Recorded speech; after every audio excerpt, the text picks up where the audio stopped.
Hi, this is David Smoke from KTBB Radio and AM 1490 KYZS and ESPN. And you're watching Robert E. Lee Red Raider Football, brought to you by Tyler Independent School District and Suddenly.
Well, both teams are on the field here at Trinity Mother Frances Rose Stadium in Tyler on a night where a lot of teams are not playing, or a lot of teams have started early and some almost done.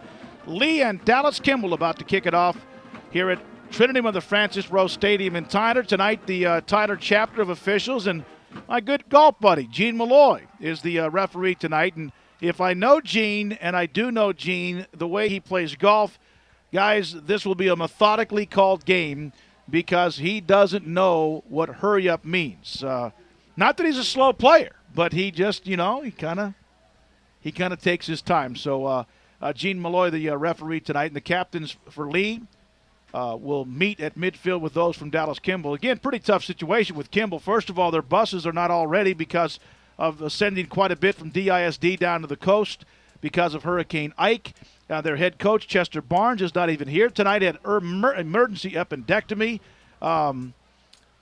earlier today and is not here. So DeMarco King is the head coach for Kimball tonight. Captains are Joey Turner, Skylar Talley, and Reggie Howard, and Jamie let down with Gene Malloy at midfield. Captains are shaking hands. Reggie Taylor, Skylar Talley, and Joey Turner. Mr. Malloy will be the referee this evening. Mr. Yates is our umpire, and our co-officials on the side. We're going to have a good, hard game, okay? Hit them hard, reach down, pick them up, we'll go again, okay? Safety and be good at sports, okay? Yes, sir. I got a coin here. That's the head, and that's the tail. That's the tail, and that's the head. All right? I'm going to flip it in the air. You going to call it? Okay. Call it in the air. Tails. You say what? Tails. It is tails. I believe you're going to defer the second half. Is that correct? Won the toss right here. All right, guys. Both offenses want to get going early. Robert E. Lee will get their chance. As Kimball wins the toss, they defer, so the Red Raiders start out on offense. Dallas Kimball won the toss. They have elected to kick off. Robert E. Lee will send back Darrell Tate, Chase Wiley, Day Brown, and Chris Dinkins as their four deep kick return people. Also, Day Brown and Tate are back inside the 10-yard line. Again, both teams are 0-2. Both teams needed this game to get another game, get some more film, as, again, they have started off tough with losses in back-to-back weeks.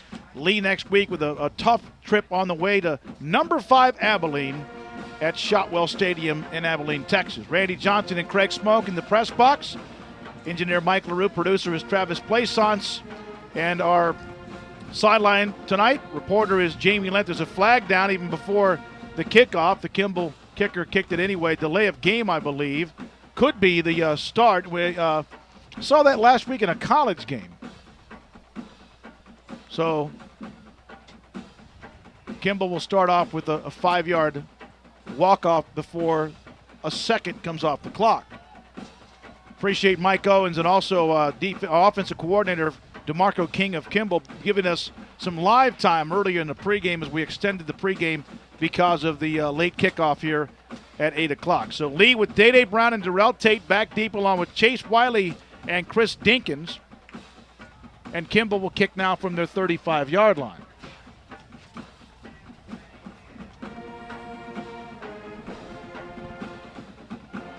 From the south side of the stadium, It's a very nice, kind of a little bit humid night. Here's a kickoff, kind of short. Wiley will field it at the Lee 25-30. Finds room, 35-40. Near midfield, still going into Kimball territory. Great field position out to the 47-yard line. In fact, inside Kimball territory, Stephon Thomas makes the stop, the kicker for Kimball. In an offense that has been ailing, Randy, it sure would be nice to get great field position, and that's exactly what they get on the opening kickoff. Yeah, and a rather short kick, and of course he takes it up the middle, Wiley, and picks up 20, almost 30 yards on the return, and they start in Kimball territory. A perfect way to start. Let's see if they can get it on down and get 6 to start the ball game tonight. At times tonight, you might see left guard Brant Martin play a little fullback. We'll update you on that in just a moment, but we'll get to the starting lineup in a moment. Luke Wagner with the offset eye position. Back to throw, going deep. Darrell Tate caught at the 10, inside the 10, down to the 5. What a nice throw by Luke Wagner. He got help on the backside, and Darrell Tate runs a perfect post pattern, and he beat a good player, Quamarin Washington, for a gain down to the Kimball 6 of 42 yards. That's the way you come out quick striking, and perfect protection that time for a quarterback, Wagner. He set up in the pocket and laid it out for Tate, and Tate outran the secondary to make the catch, and Lee is in business, 1st and goal to go. Good job by the guys tackle to tackle. Dunn, Martin, Hogan, Yost, and Lacey, along with Franklin and Harden, who also stayed in to help. We'll go to Jamie in a moment. Wagner from the Kimball 4. They run the stretch. Day Brown has plenty of room. Splits the secondary and scores. 2 plays. Touchdown, Robert E. Lee. Jamie? Yeah, David, you see Day Brown doing what he does best there, and that's running and getting into the end zone. But on the previous play, great help on the block coming from the backside, the blind side of Luke Wagner to help the left tackle get a block. Wagner doesn't get that pass away if not for the help of Day Brown. Good point. Again, sometimes you always hear about running backs, the great ones who can run and catch. But if you talk about guys that get to the NFL, not trying to get to that point yet, you have to be able to pass block. Here's the extra point for Robert E. Lee, and it's up, and Judson Hinesley drills it. Robert E. Lee in less than 30 seconds, in fact 32 seconds into the first quarter, 7-0. Back in a moment on Lee Football and KTBB and KTBB.com.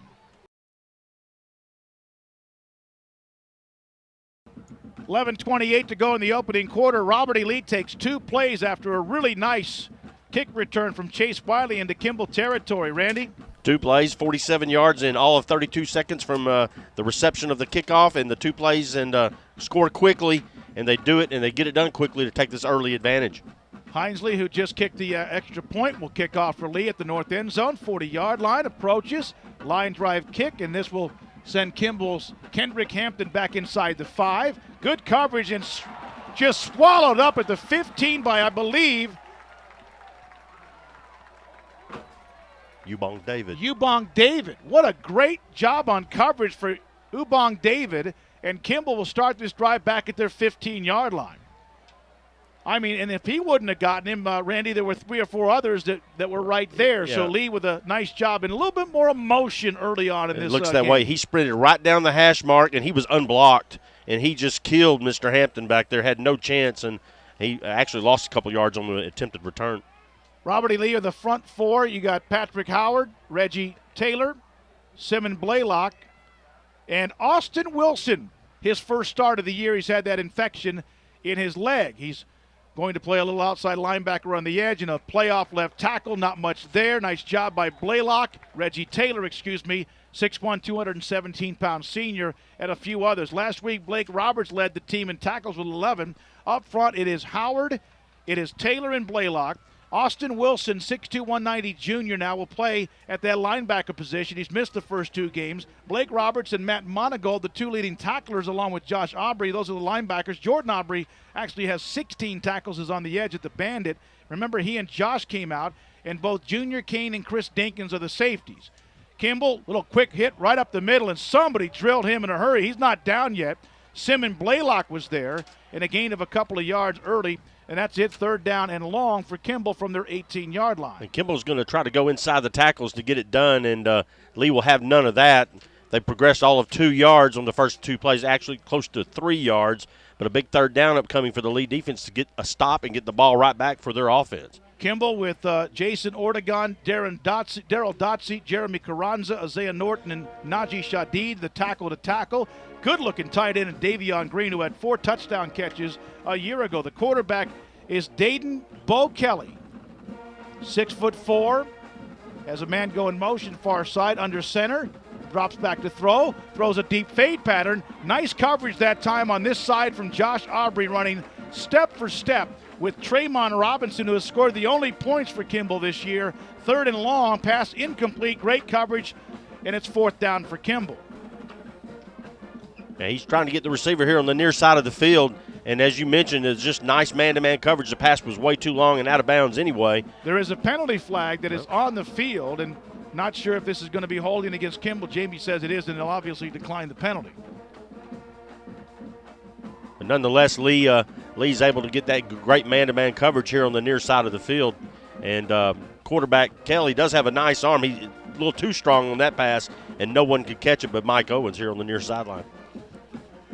9:56 to go, a 3-and-out after a 2-play touchdown drive for Lee to start it off. Kimball will need something here, and this is obviously they got here late and not a very good start for the Knights. Illegal substitution, and this will cost them 5 yards. So a delay of game on the opening kickoff. 12 on the field.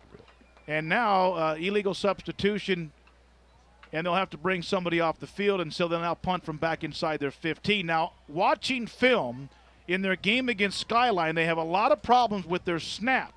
And Brandon Rhodes is their punter back near the goal line. If Lee could put pressure on this punt, they might be able to get to it. A pretty good snap, though, and a nice punt by Rhodes that will send Tate back to his 45. He drops it, picks it back up, now looks for help, and he's got a little wall, 35-40. Tripped up at the 47-yard line. Nice open field tackle that time by the punter, Brandon Rhodes. Nice job by Rhodes. A 44-yard punt from Rhodes and a 10-yard return from Darrell Tate. And Lee will start this drive after the first one at the Kimball 48 at their own 48-yard line. 7-0, Robert E. Lee, 9:43 to go in the opening quarter. And we'll update you on a lot of the games that started early as they progress. Straight eye this time with Wiley and Day Brown. Luke Wagner, Doug Franklin, the H-back from the 48-yard line. The snap from Hogan. Day Brown hitting the backfield and a loss of 3 yards. He went right past the tight end or the right tackle, Ladarius Blanton. And now one thing Kimball can do, and they beat him early with that long pass, but they are very fast and physical, and Day loses 4, and boy, he has just not been able to get off so far this year. No, and the block was missed altogether. The defensive lineman that came in was pretty much just olayed by the right offensive tackle for Lee, and just a missed assignment. Tate and Mosley far side. K.J. Jones to the near side. Nick Harden is the H-back this time, and Wagner in the shotgun with Day Brown next to him on 2nd and 14. They run a quick wide receiver pass to Darrell Tate. Looks for a block, and he will get about 5 or 6 yards. He's not done yet, and finally gets more yardage down to the Kimball 47-yard line. Demarius Love, the senior safety, makes the stop for Kimball. It sets up 3rd down and 5 after a gain of 9 yards. Wagner off to a nice, impressive 2-for-2 start and 51 yards. Like that, that's right. 42 and now 9. And just a great scheme setup that time for Lee. They try to get man-to-man coverage, in which Kimball is in, and they just slip inside on the wide receiver screen on the play. Anthony Nelson, who had a nice run at the end of that game against Longview, comes in here on 3rd down and 5 as the fullback right behind Wagner. Luke from the Kimball 47 rolls to his right, sets up, deep sideline pass, caught, 40, 1st down. It was juggled for a second and was hit at the line, and a 1st down pass complete to Dennis Edwards, and a gain of 7 yards and a 1st down. That is a long pass, but Wagner on target. Nice pattern that time by Edwards, gain of 7. Nice execution then, and they give Wagner enough time to throw the ball out to the near side of the field, and on the reception, nice reception for the Lee receiver. So 1st down at the Kimball 40-yard line. Franklin this time is the tight end to the near side. 2 receivers split both directions. Day Brown, the lone setback, has it off left tackle, has room to run 35-30. Blocked downfield from Turner, 20, inside the 20 down to the 15 and run into the track. And he had a gaping hole and a nice block downfield by the receiver, Joey Turner. Kenneth Penny knocks him out of bounds, a gain of 24 yards. And man, Jomo McDuff came in off the left edge, off the right edge for Kimball, and Day just skirted right by him, got the ball on the handoff, and just took off and went right by that first missed tackle by the Kimball defense and picked up a nice big 24-yarder. Kimball 16-yard line. They will go offset eye to the left, which is Liz for the left side, is what they call this formation. Wiley is the fullback. Day Brown up the middle, 15-10, runs over a linebacker, almost, and he does have a first down. Day Brown just ran over 170-pound safety Kendrick Hampton, and Jamie Day doesn't weigh 150, 60 pounds himself. Well, when Day gets that speed going, he is a load to bring down. As you saw there, David, he lowered the shoulder just at the right time, and credit Hampton for hopping right back up, and he got back into the tackle. Just to mention one other thing, David, it's starting to rain down here, so we'll see how that affects both teams. Well, and it's also a reason why offensively you like to jump on somebody if you possibly can. Anthony Nelson is back in the game, and there's a player coming off late for Kimball as they continue to have some miscommunication issues. Timeout Knights with 7:45 to go in the first quarter. It is 7-0 Robert E. Lee, 7:45 to go in the first quarter, and Lee is at the Kimball 5-yard line, first and goal. And with Hurricane Ike, which is right on top of the Texas Gulf Coast, there were many games, probably hundreds of games really probably canceled down in the southeast in Houston, Beaumont Triangle down there, Beaumont, Houston, and many places even over towards San Antonio and Austin. And Randy, that's why it's so important, because this could be a downpour at any moment, because not expecting bad weather, but could be little, whips here and there of a lot of wind and rain because of Hurricane Ike. Well, we're probably 12 to 15 hours away from the really bad weather. Oh, yeah. It's going to be really bad. Yeah, so. this is going to create True. And Dr. Bob, I call it a hurricane. And Dr. Bob calls it a hurricane. And but you know what? If that's what he calls it, that's what it probably is. That's what he's called it for 50 or 60 years. That his business. That in code amber, when there was a tornado threat here several years ago. I'll never forget that. And Mike Edwards said, stop for a second and explain what code amber might be. So first and goal Lee at the 5-yard line. Luke Wagner is 3 for 3 to start this game for 58 yards. Mosley will split far side. Day Brown is in the slot to that side. Anthony Nelson's the lone setback. Franklin is the H-back to the right. Day Brown goes in motion. Anthony Nelson up the middle at the 5 to the 4. Touchdown! Anthony Nelson, touchdown Robert E. Lee, 13-0 with just 4:20 gone in the first quarter. And the misdirection on the play, sending Brown in motion, confused a couple of the linebackers for Kimball. They started following Brown, and Lee just punches it straight up the gut. They bloody the nose, following in behind Hunter Hogan of the front of the Kimball defense for 6 for Robert E. Lee. Here comes Hinesley. The hold comes from Joey Turner. The deep snap is Hunter Hogan. An offense that needed a lift, and so far they've gotten it. Here's the extra point from Hinesley, and that is good. 7:41 left, first quarter. Robert E. Lee 14, Kimball nothing. Back in 1 minute on News Talk 600 KTBB. Jordan Hinesley is going to get worn out, but he loves kicking off. And here comes the approach at the 40. Very high and very deep, and it sends Kimball 5 yards deep in the end zone, and they'll take a knee. That's small fry. That's what Coach King, the offensive coordinator, calls Alex Thomas, who takes the ball in the end zone. He can flat out go. And Jamie, he's very diminutive.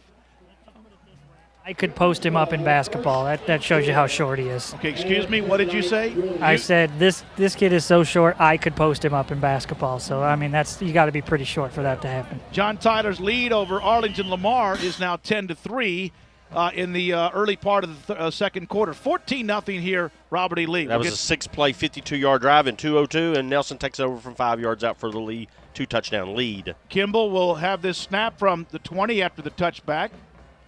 And back to throw, sideline pass. There's nobody there. In fact, it was not even a sideline pass. It was the only intended receiver right there would have been, in fact, Davion Green was intended. He went to the sideline, Randy, and cut it off. Right. Back in coverage was Junior Kane. And the quarterback, Kelly, was hoping for a post pattern, and Kane was over there nearest the ball as it went over everybody's head, and the receiver ran the wrong route, or the quarterback threw the wrong pass to the wrong side of the field.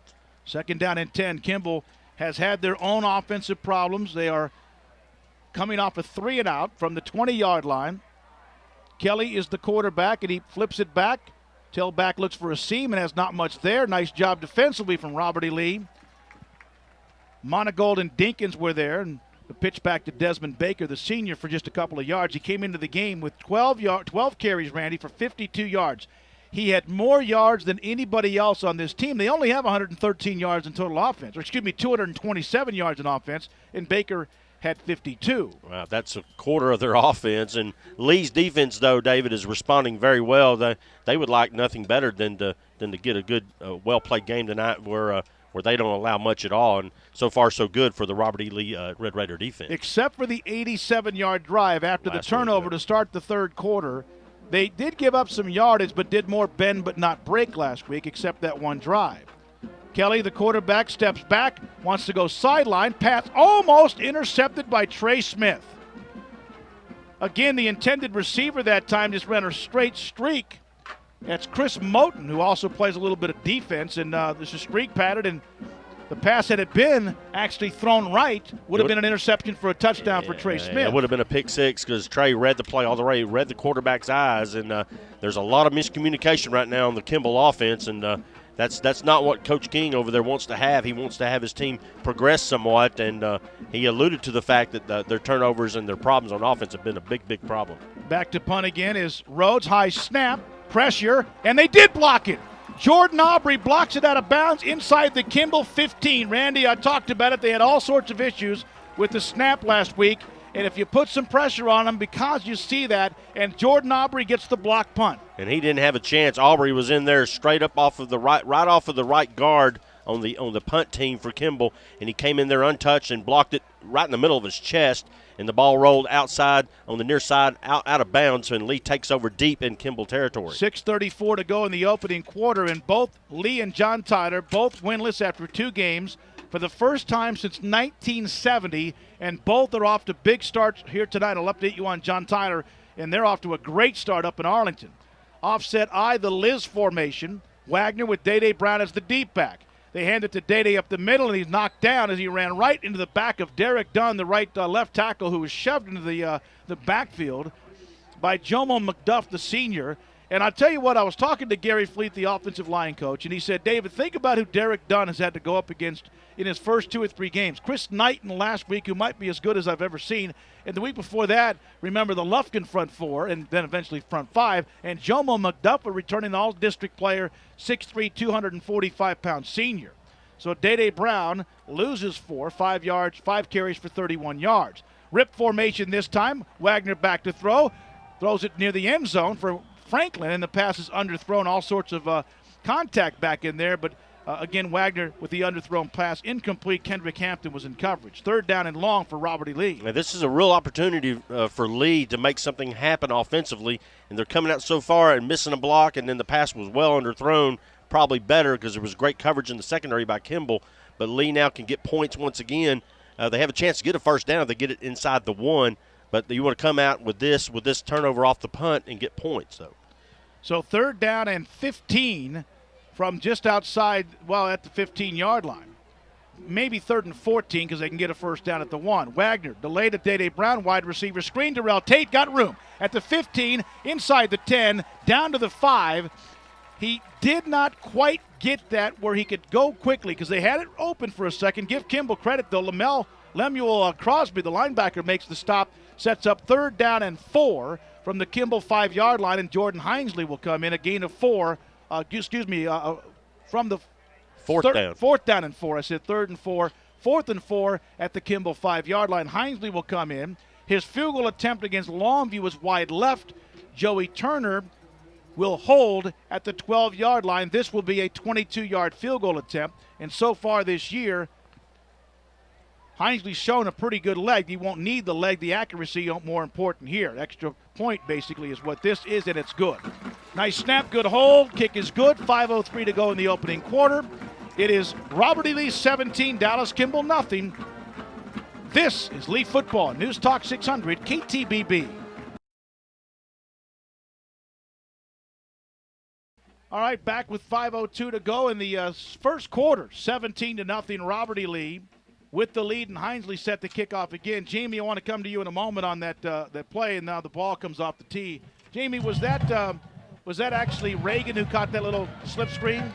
No, that was Darrell Tate. Darrell Tate. Okay, I just want to make sure we get those guys right, because moms and dads and brothers and sisters and relatives want to make sure the right people get credit for the catches and the blocks, and we try to do that as much as we can. Here's Hinesley with the approach from the 40, line drive kick this time that will be picked up by small fry Thomas at the 5, 10, 15, and knocked down at around the 22-yard line. Good coverage again. Skylar Talley was there and a few others for Robert E. Lee, and coming off the bottom of the pile as well was Glasky. That's Hunter Glasky.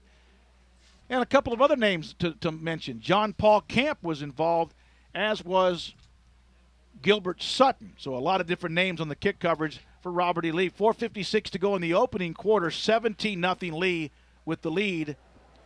And they make something positive happen off of a block punt. They get 3 out of it nonetheless, and 22-yard field goal by Hensley is just a short 3-play drive. I like field goals being kicked early in the year. A field goal last week against Longview would have been critical because they were only down at the time by a score of 7-0. Kelly with a handoff to Thomas, who scoots out close to the 25-yard line. They ran kind of what Lee runs when Jimmy Gamble and company were here for a gain of 4, and Reggie Taylor was there, the senior defensive end, to stop him for a gain of 4. Kind of that wing-back reverse, trying to, as you mentioned, pull a little Lee on Lee and get some misdirection going. But on the backside, Lee has great coverage from Blaylock and Howard and company to wrap it up. Final score, Gladewater 26, Rusk 6, as a lot of games are finishing up around East Texas that kicked off early. 2nd down and 6 here for Kimball from their 25-yard line. Bo Kelly, the quarterback, 6'4", 240. Kelly runs a little reverse to the tailback, and not much there because Matt Monagold ate that alive, and all the yardage that Thomas picked up, Desmond Baker just lost it for a loss of 4. And the Lee defense just really they're great at recognizing plays opening up, and they haven't had the opportunity to create much this year, and that'll be a key for this week and the coming weeks, is see if they can create. But they are very, very good at the cerebral part of the game, David, and reading plays and sniffing them out. Mount Pleasant beat Henderson 14-12 in a 4A game. Mount Pleasant now 2-1. Henderson drops to 0-3. Kelly with a 4-receiver set. Drop back, has pressure, now wants to run, in trouble, sacked at the 17-yard line.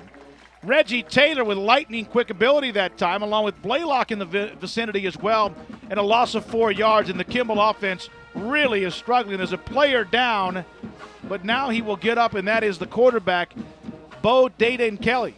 Dayton Kelly is limping, but thank goodness is coming off the field under his own power. So Kimball will punt from back inside their 20-yard line, a loss of 4 more. That's 3 possessions and 3 consecutive 3-and-outs for Kimball. The lead defense is here to play tonight, and right now they're just outmanning the Kimball offense, David. Back to punt is Rhodes. Jordan Aubrey blocked the last punt. This was a better snap, pretty good pressure. Line drive punt, end over end that Tate will let bounce at the 45, pick it up at his 43. Looks for a wall, right sideline, has room, 40. Down the sideline, and look out. Darrell Tate, 10, 5, no flags, touchdown. Robert E. Lee, 57 yards. A line drive punt, he got a great block on the edge, and Darrell Tate, we kind of saw this in that game against Lufkin. Randy, he loves to return the punts. He doesn't care if there's somebody around him or not. Yeah, he does, David, and he has it. I've said it the last couple of weeks. He has very good field vision, and he showed it right there. He comes up and he fields the ball. He has no fear whatsoever, picks it up, and comes back to the near side of the field towards his home sideline and takes it untouched all the way 57 yards, and Lee is on their way to a potential rout tonight, David. They have had trouble scoring. The defense has helped. The special teams has now had a block punt that set up a field goal and a return by Tate. Hinesley's kick is good.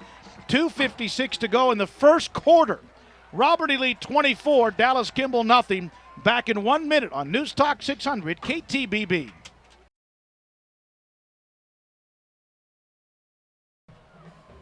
Judson Hinesley kicks off, line drive kick down to about the Kimball 10. They look for room at the 15, and great coverage downfield again. Downfield for Lee is Taylor Reed, and we're seeing a lot of players on the special teams, the coverage teams, that are making some great plays and getting down there in a hurry.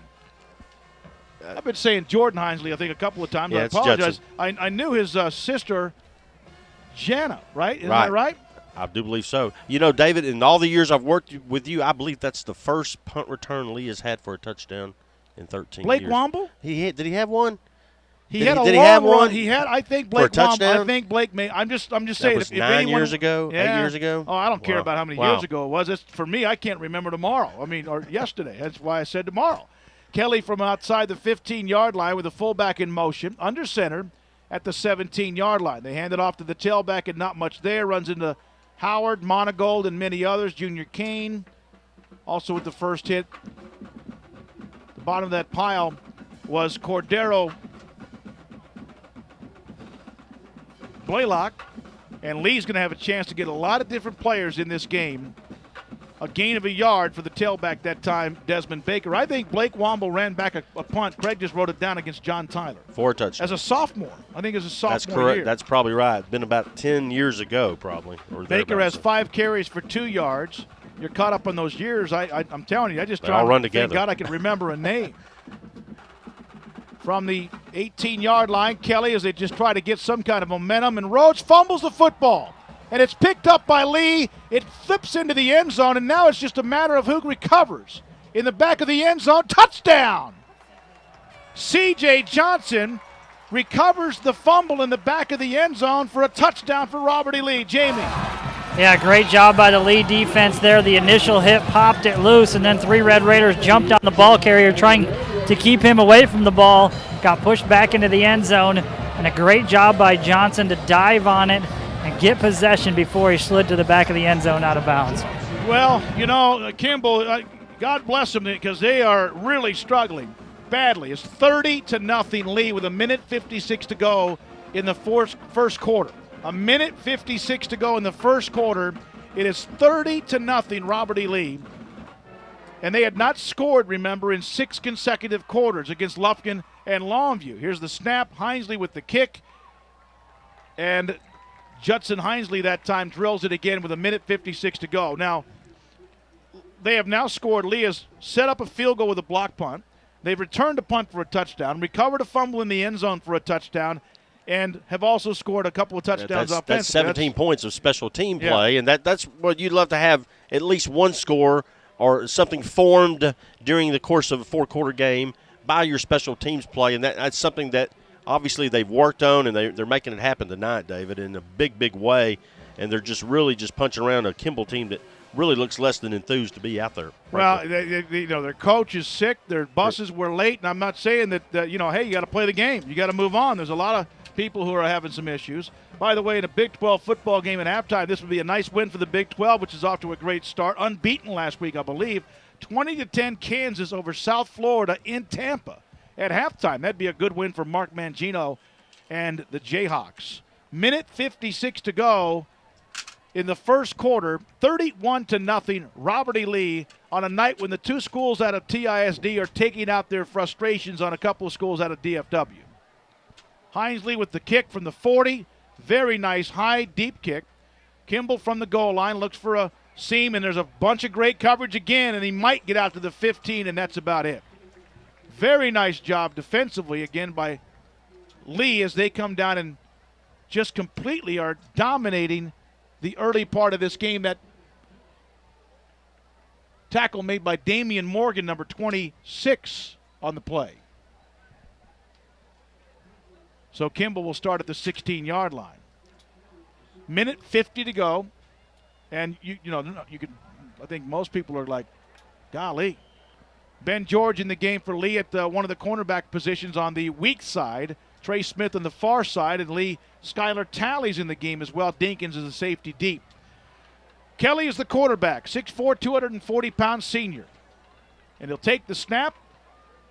Fullback bounces outside, and Rhodes, after all of that effort, might have gotten himself a yard. Nice job defensively. That was Kevin Hampton, the fullback. And Lee again wrapping up. Simon Blaylock was there. And the Lee defense has been able to finally find somebody they can get some penetration. Yeah, Not playing Lufkin and Longview, but right now they just needed to play a game and have some success. Yeah, and needed a boost, a confidence boost, a team that they could, the Lee defense is going to keep them in every game this year, David. You can almost rest assured on that. And right now they're imposing their will on the Kimball C.J. Knights. Johnson, who recovered that fumble now, one of the corners. George goes to the other side, and Smith gets a break. Talley moving around on the weak side at the linebacker position. Kelly flips it back for about 3 or 4 yards out to the 20-yard line. Defensively there for Robert E. Lee. Austin Wilson. Under a minute to go in this first quarter. This is kind of a not a letdown because Lee is winning, but my goodness, it's 31-0. And I'll say this about Mike Owens, and I may be wrong. John Tyner now 24-3 at Arlington Lamar. Derek Rush and JT appear to be on their way to snapping that long losing streak that has gone on for a long, long time. And it looks like Lee's about to do theirs as well. Mike Owens hasn't won a game, remember, since before Mesquite in the 9th game last year. Isn't that right, Randy? That's right. Yeah, Lee's lost 4 or 5 in a row. So Timeout. 4 in a row. Kimball with 27 seconds left in the first quarter, 31-0. So Lee up 31-0. John Tyner up 24-3. JT will play Ryder next week here. Lee goes out to play number 5 Abilene, and that will be an interesting trip out to Shotwell Stadium. As Kimball, boy, I tell you what, their head coach right now, who's the acting head coach, the offensive coordinator, DeMarco King, is the only one talking as the players kneel in front of him. I think he's discouraged right now by the lack of focus by his football program. 27 seconds to go again in the first quarter. Lee has now scored more points in this quarter than they did in their entire first 2 games. Well, if you go back to that Mesquite game, actually the first 2 games this year, 44-10, then 27-10 to Skyline. They've actually it's 46 points, right? Altogether, 21 and about 41 points. Lee's almost there, and they may get there in the first half of what they've scored in the last 4 games that we've covered of Lee football. So. And I know, Mike, if this was some of the teams that run the spread, this could end up really bad. But you watch what they do here. Now, they still might try to work on their passing game a little bit to gain some more confidence, which has come out of the doldrums tonight. So 3rd down and 5. Kelly with the tailback Baker behind him. 3-step drop. Throws over the middle. Pass caught. First down 30. Out to the 35-yard line. Nice play. Junior Kane was there. And they finally got the first down to Traymon Robinson out to the 35-yard line at a gain of 14 yards. Dinkins and Kane on the tackle. That's their first down of the game after all the 3-and-outs and then the block punt and the turnover. Kimball's having a little bit of success and want to give Lee a little bit of a battle here. And that big quarterback, big strong-arm quarterback can make it happen as the quarter's winding down. That's the end of the first quarter with about 8 seconds to go. They'll let it run out. It has been all Robert E. Lee in the first quarter after 4 consecutive losses to Mesquite and Skyline to end last year. Lufkin and Longview to start this year. 31-0 Robert E. Lee at the end of 1 on News Talk 600 KTBB.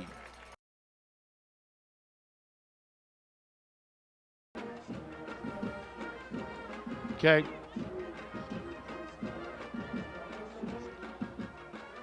There's a quick handoff to Hampton, who fumbles the football inside the 35, and Robert E. Lee, I believe, says they have recovered.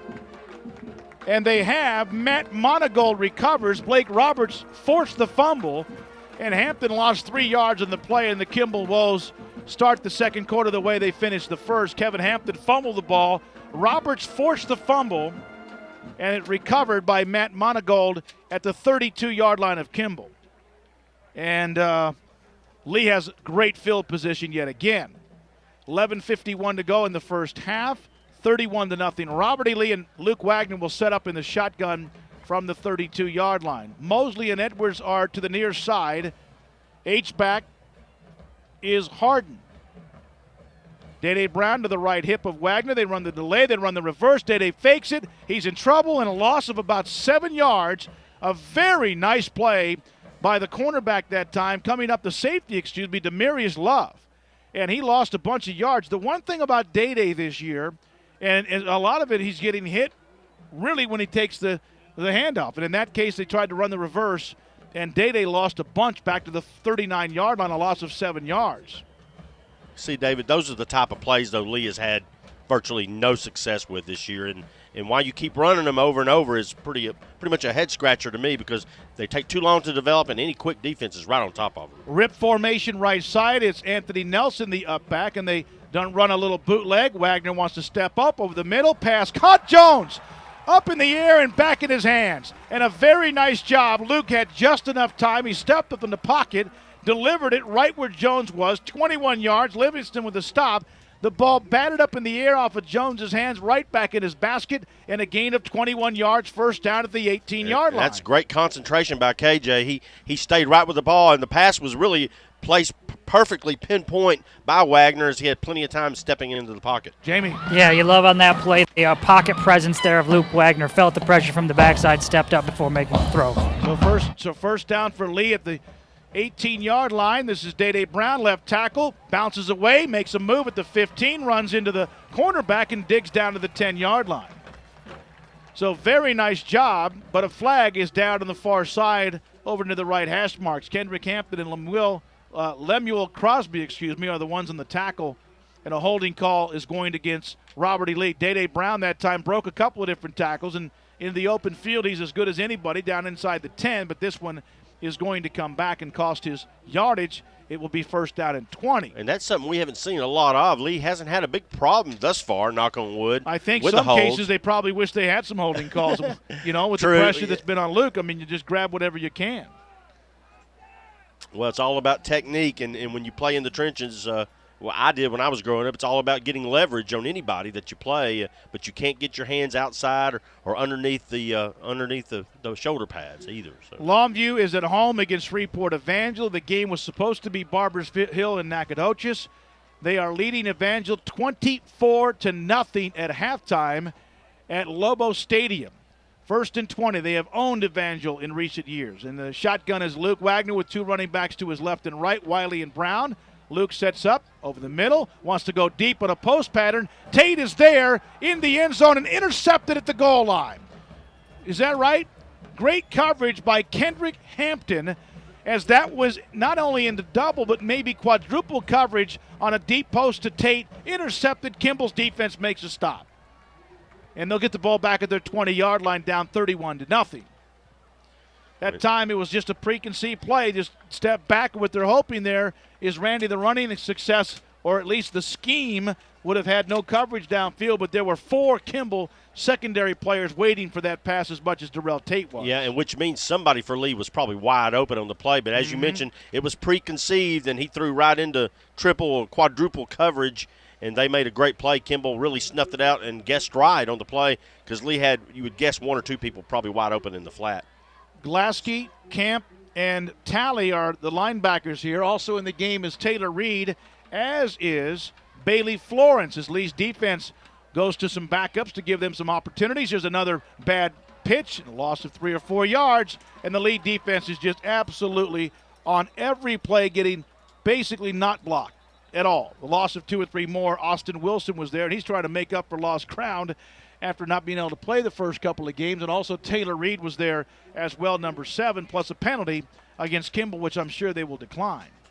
And then again, I don't know, because I thought he lost 3 or 4 yards and he did back to the 17. Well, I tell you what, their running game is just not very good. It's not very good because Lee's defense is that good tonight, and they're facing a team that's really outmatched in terms of playing them straight up. They're getting penetration. So that's the key to this entire game, blocking and tackling. Jamie. Yeah, Kimball's really struggling with, David, is timing in the backfield between the quarterback and the running back. Seems like every pitch is a second too late, or the handoff, the back's already by him. Just all sorts of miscommunication back there. So back under center is the quarterback, Bo Kelly, from the 17-yard line to the tailback Baker, and he leans out close to maybe the 18. That's about it. Austin Wilson, yet again, at the bottom of that pile. He had an infection in his lower leg. Also at the bottom of that pile as well as big Hakeem Hollier. Is that Holly or is that Jamarcus Durham? You had Jamarcus Durham, 63, involved in that play. They're getting some fresh bodies in there to play a little bit tonight. The experience will be valuable on down the line, you would have to think, because just in case an injury or two happens to your mainline players, you have these guys getting the experience. Elliott Mills also involved, who's the right defensive end. So Robert E. Lee is I mean, these are a lot of players. Some of the frontline guys, but a lot of players getting some incredible time with 8:55 to go in the second quarter, up 31-0. Kelly, straight drop, wants to go deep over the middle. He's got a receiver, but overshoots two receivers in the same area, so I'm not sure what's going on there. Nice coverage downfield by C.J. Johnson, also Taylor Reed and many others. But obviously, and Ben George was there. Trayvon Robinson and another receiver, Randy, were both in the same spot. That is a mistake. But Lee's coverage is excellent once again. They do a very, very good job fundamentally, do the Red Raiders in coverage. And even if the pass been lower, it might have probably been picked off by one of two or three different Red Raiders. Back to punt is Rhodes inside his 10. Again, he's had one punt blocked, one punt returned for a touchdown, and Darrell Tate is back deep at around the Lee 45-yard line. Lee brings pressure off the edge. Rhodes with a left-handed punt, and he turns it over. Tate will let it hit at the Lee 35, bounces in the air and out of bounds. That's a beautiful punt by Brandon Rhodes. The left-footed punter nails one and got it to turn over for 53 yards and no return. That's the good way to keep somebody from running one back from you. 8:34 to go in the second quarter. 31-0, Robert E. Lee leading Dallas Kimball.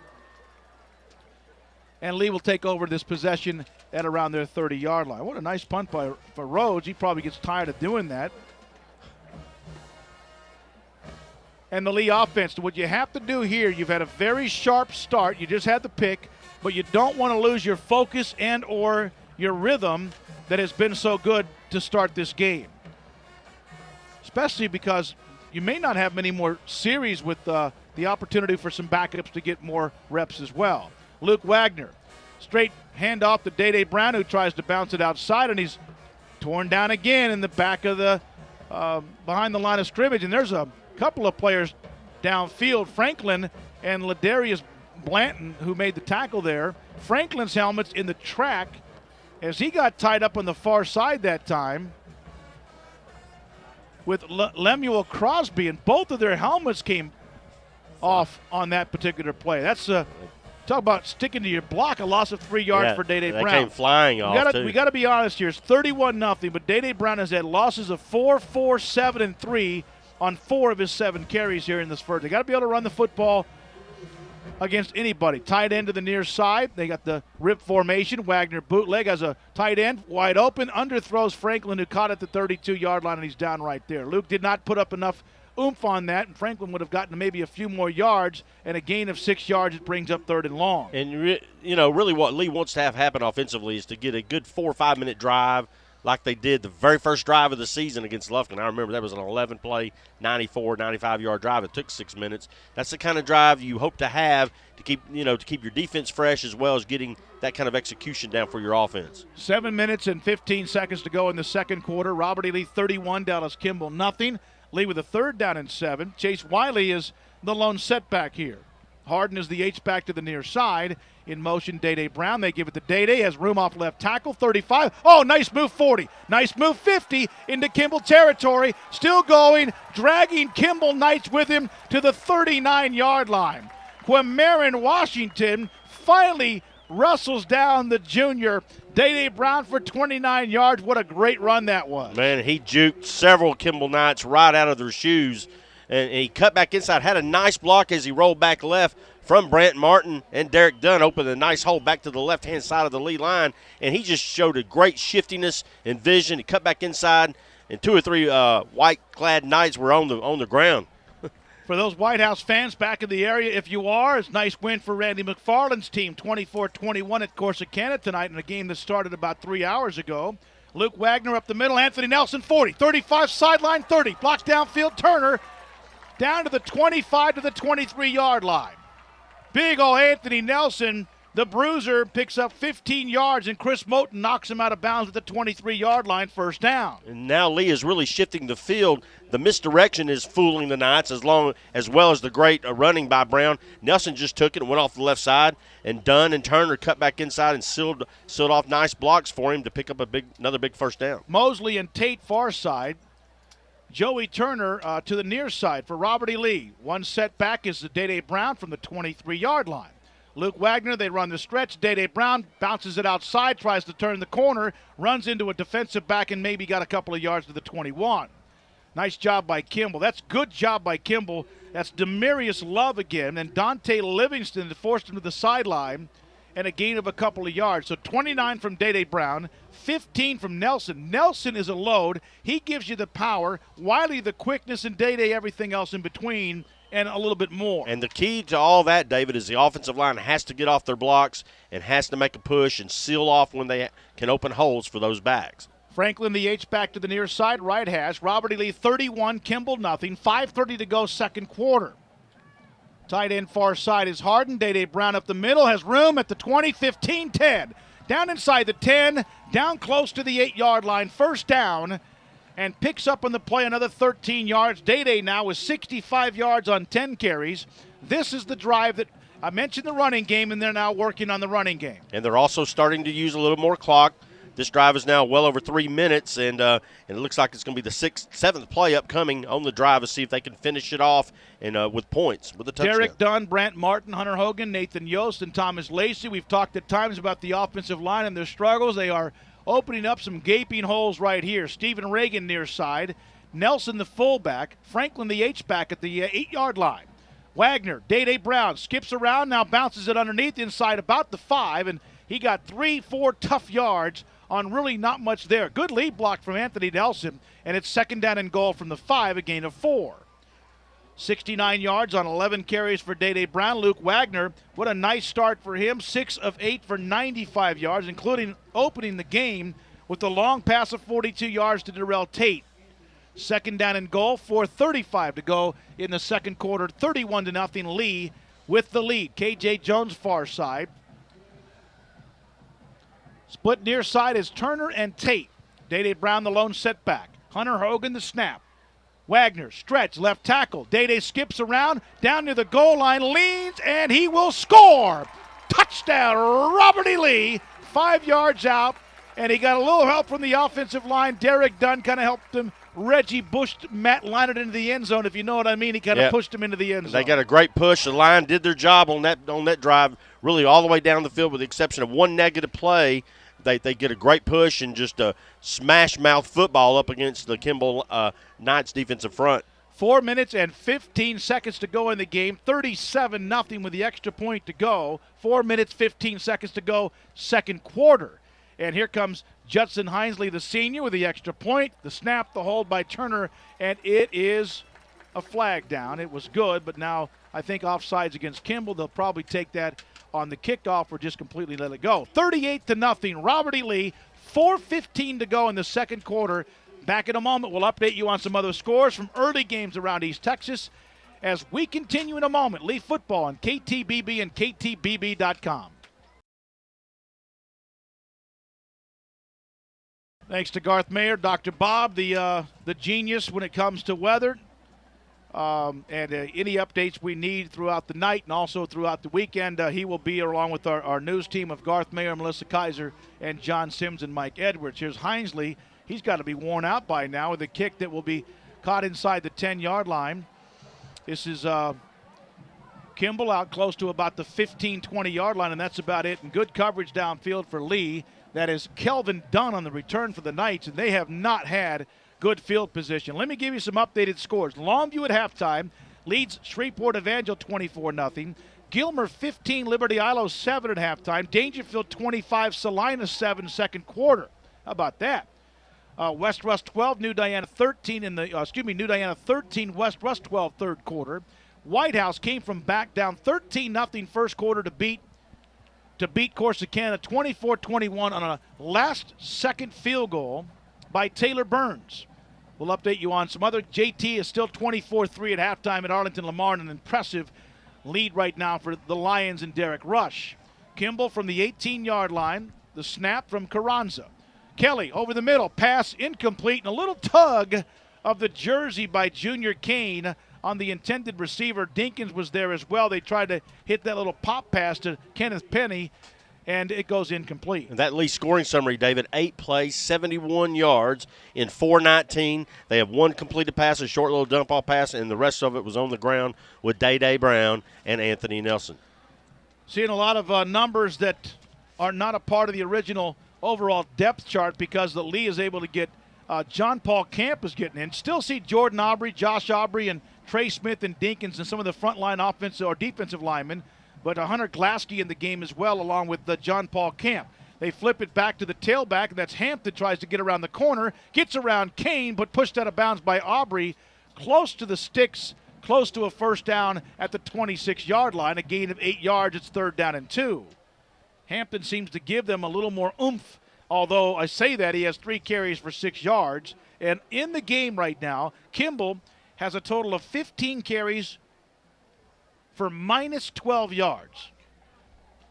15 carries, minus 12 yards. They have 14 yards passing. Yeah, and that's the one big pass play. Their only first down of the half. Lee's defense now, this is a 3rd and short. Let's see if they can get another quick 3 and out. Marshall 15, Kilgore 6 at halftime. Pine Tree 15, Lindell 7 at halftime. Athens leads Bullard 3rd quarter 27-0. Mount Pleasant beat Henderson 14-12.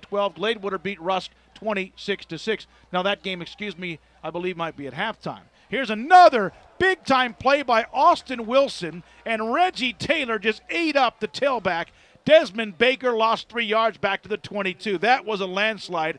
Skyline is held Kimball to 75 yards, and they're going to have to make a long play to get to 75, a loss of 4 right there. Yeah, they probably had double-digit negative plays, and that's just an aggressive, ramped-up Lee defense that's playing on a lot of pride this week and wanting to show people that they are formidable themselves. How about Austin Wilson? Missed the first 2 games. He's a very good player. Played a little bit tight end, remember, his freshman and sophomore year, Randy, and he's kind of getting in the mix here. He makes a difference for them.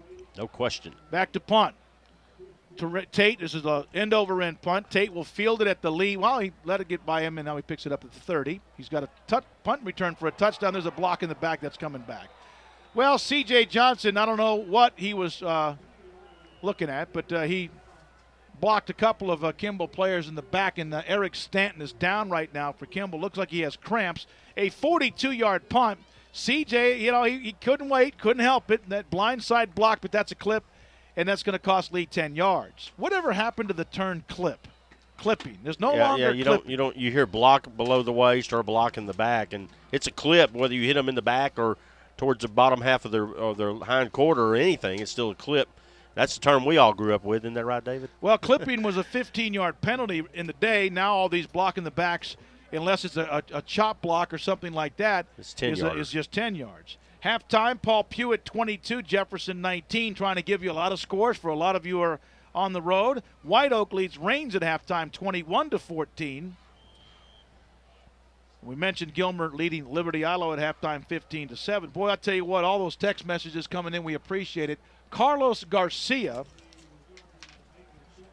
is in the game for Lee at tailback. Luke Wagner remains the quarterback. Garcia takes the stretch play, 25, turns the corner 30, and what a nice run in his varsity debut out to the 20 to the 32-yard line. Carlos Garcia, Randy, has just picked up 4 yards on first down. It takes that stretch play and runs it far right side, and a nice block out there by Franklin as well to help lead him, and he picks up, like you said, a nice game for his first carry. This is great, and he comes right off the field in his first ever varsity snap. Zach Hightower is also a part of that as well. There's a lot of players that have not had chances in their first 2 games against Lufkin and Longview for obvious reasons, and they're getting a lot of snaps here tonight. Wagner from the 32. This is Anthony Nelson. And this time he leans for about a yard. And the nice play, that's a good-looking all-state candidate at linebacker, Dante Livingston, 5'11", 233. And up above his name, Randy, I just put in parentheses, stud. They wanted to make sure they kind of knew where he was. He got just a couple of yards that time. Yeah, they're focusing on him when they can, trying to put Hunter Hogan up against him when he tries to come by him. And that's a big force for the Lee offensive line up front at center. Back at our studios, Matt Loving, Matt Sneed, is that right? You guys let me know. Travis Plaisance and a bunch of others. Huh? Adam Comer, Steve's son. All right, Luke Wagner runs the stretch. Oh, huge hole. Wiley 40, first down. Out to the 47, 8, 9-yard line near midfield. Chase Wiley for 17 yards, and Moten finally drags him down. He had a huge hole. And a nice block downfield by both the tight ends, Nick Harden and Doug Franklin out to midfield. 18-yard pickup. Is that Chase Wiley's first carry? That's his first carry of the game. Right. Yep. His first offensive really to be involved in any play other than a kickoff return to start the game. We're down to 1:26 to go in the second quarter. Dallas Kimball is trailing Lee 38-0, and Lee now at midfield trying to get more if they possibly can. Wiley is the deep back, Nelson the fullback. Tight end far side is Franklin. Wagner up the middle, Nelson 40 down to the 35-yard line. A gain of 15 more. They're gashing Kimball. Lemuel Crosby makes the stop, but a gain of 16 yards and a first down with 1:05 to go here in the first half. 38-0 Robert E. Lee. And what you have here, David, really is one team gaining confidence by every play and just exuding that confidence and putting a real thumping against a team that's quite frankly a little bit demoralized and quite winded. Their defense has been on the field pretty much the entire first half. So. Zach Hightower is getting an opportunity at tight end to the far side. Franklin's the H-back. The Liz position is what they call it with the fullback. Oh, there's a fumble on the ground, and Kimball recovers at the 28. Boy, second time that Chase has had the ball, and he was trying to run before he had it, and that fumble against Longview hurt him. Demarius Love recovers at the 28, and that's not what Mike Owens and company wanted. He had at least another first down, but a fumble at the 28, and the second turnover against Robert E. Lee. Now, he's got to protect the ball better, David. You say he gets a connection, but he's carrying it loosely, and he gets it stripped much the same way as he did last week, and that's the kind of thing that will limit your time on the field without question, of course, with Mike Owens being the head coach too. So. Well, you're just trying to get some plays here, and obviously they love the fact that Day Brown may not have to take another snap, even though he has 74 yards on 12 carries and 2 touchdowns. Whenever you can get out of a game and let him get a sniff, well, he could probably run for 200 tonight if they wanted him to, and a timeout for Kimball with 40 seconds to go in the second quarter, 38-0. Robert E. Lee with a dominating first half. Yeah, indeed, David, and it could have been more. We've had the interception, and then we also have the interception on the time before where the quarterback Wagner was intercepted a couple of times back, a couple of possessions ago. So that's 2 turnovers against Lee here in the second quarter. It's all about focus. 40 seconds to go, and Lee does have the 2 turnovers. The interception by Darrell Tate. The interception of Luke Wagner near the goal line by Hampton, and that time the Wiley fumble. So you can fumble when you're up 38-0, but when it was no score, remember, in the third quarter last week against Longview, that could have been the lead. And in that game, the first team to score probably wins that game, and that's exactly what happened, 21-0 Longview. Howard, Wilson, Taylor, and Simon Blaylock, the front 4 for Lee as they move Wilson into the 4-man front. Lasky and Jordan Aubrey are the linebackers. There's a delay play for about 3 or 4 yards out to the 33-yard line. John Paul Camp is in the game as well. Player for Kimball is down as well, and you hate to see that. And Tucker Glasky is also one of the other linebackers. So timeout for Kimball with 26 seconds to go and a pickup of 4 yards on the play by Baker, who has 10 carries for minus 18 yards. He had the one 18-yard fumble recovery in the end zone, remember, that led to C.J. Johnson's touchdown for Lee. Thanks to Papa John's Pizzas, better ingredients, better pizza. They delivered for our boys back in the studio as they continue to try to get us as many scores as possible. So games played earlier tonight. Henderson beaten at Mount Pleasant 14-12. Sulphur Springs beat Ryder last night 22-16. White House 24, Corsicana 21. And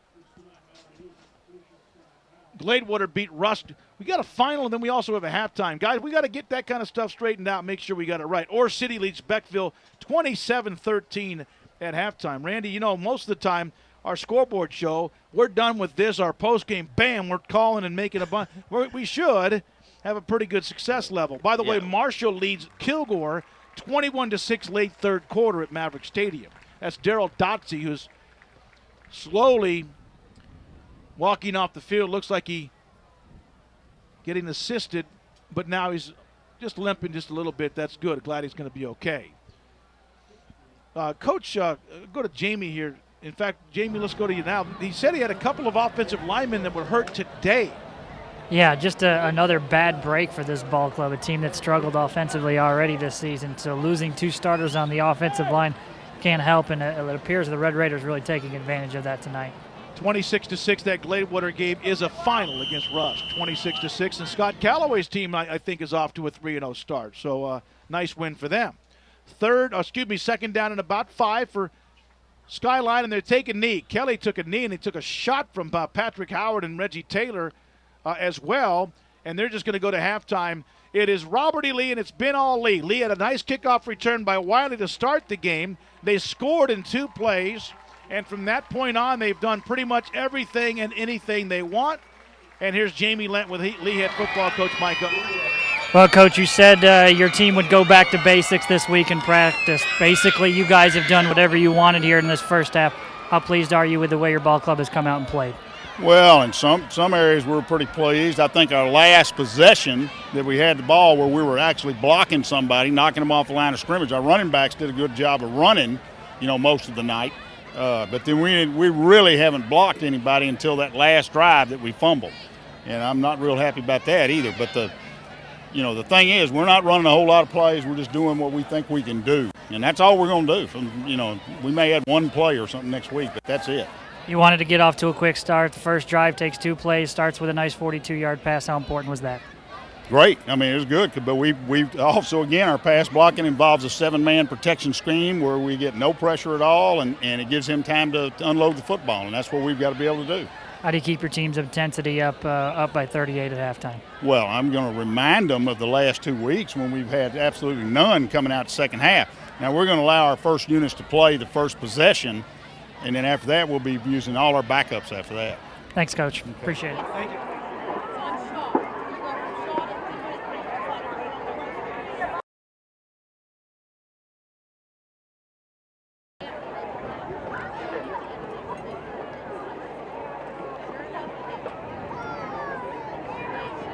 Ladies and gentlemen, join me in viewing the spectacular halftime show presented to you by Robert E. Lee High School.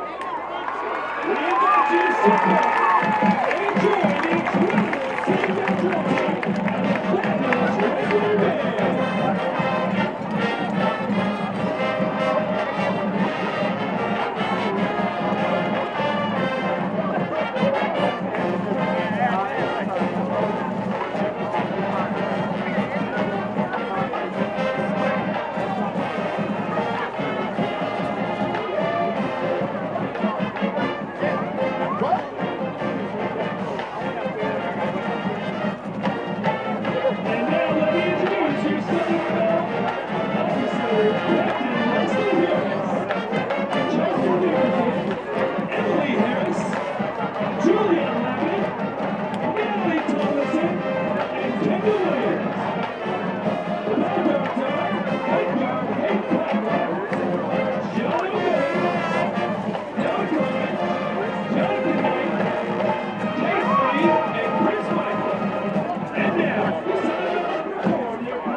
Seascapes. Selections include music from the motion picture The Mummy and the orchestral classic Scheherazade.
Players deep to field the kickoff as Lee kicks from the south side. Again, a very muggy night, but it's been pretty nice. A couple of sprinkles at times, and this ball will go into the back of the end zone. Actually, this corner almost went out of bounds, but just on the inside of the pylon, and Kimball will start at their 20-yard line.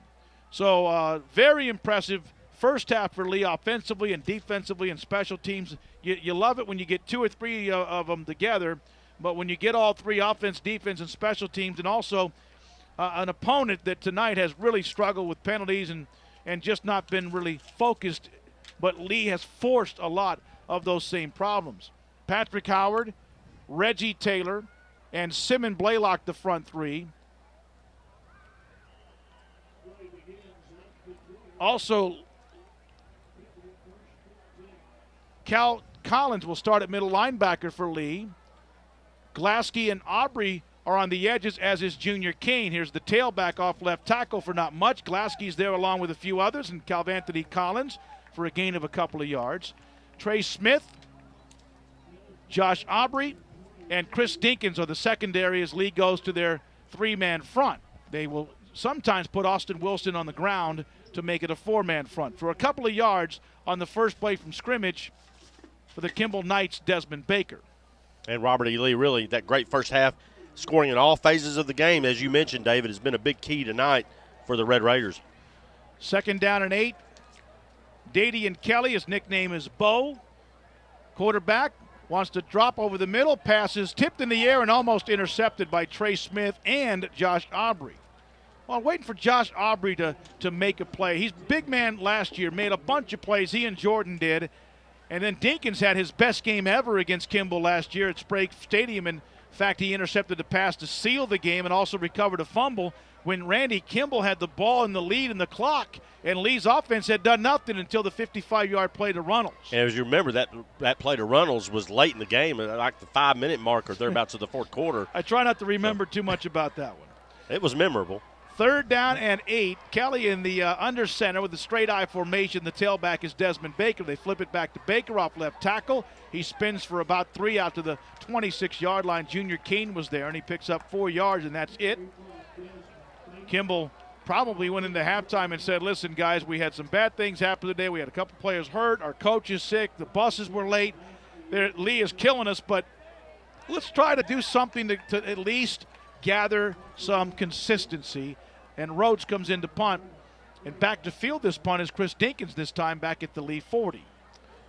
Darrell Tate has had his impact on this game. The first play from scrimmage, a 47-yard reception. He also returned a punt for a touchdown, 57 yards. Here's Rhodes with a nice punt, very high, wobbly, that Dinkins will let hit at the 40 and pick it up and bobbles it at the 35 and misses the first man.